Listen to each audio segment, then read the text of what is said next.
Mengenal Saleh dijuluki Raja Kartel Narkoba Palangkaraya, rumah gubuk reot berisi fasilitas mewah. Dijuluki Raja Kartel Narkoba asal Palangkaraya, nama Saleh berusia 39 tahun viral di media sosial. Setelah rumah reot ternyata memiliki fasilitas mewah yang membuat semua orang pangling.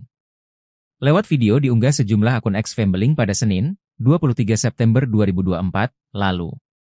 Terlihat awal rekaman terlihat anggota dari Badan Narkotika Nasional, BNN, Kalteng tampak memasuki rumah milik Saleh.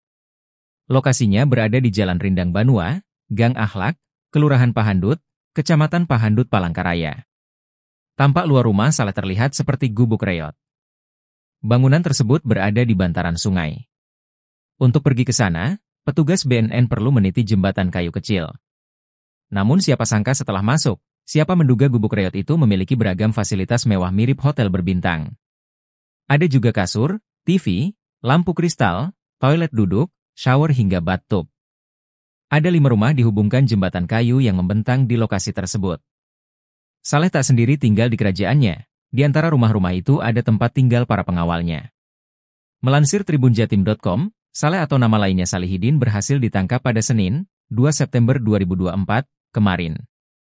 Ia selama 2 tahun masuk ke dalam daftar pencarian orang, DPO, atas kasus peredaran gelap barang haram. Ia sudah divonis hukuman 7 tahun penjara dan denda 1 miliar rupiah.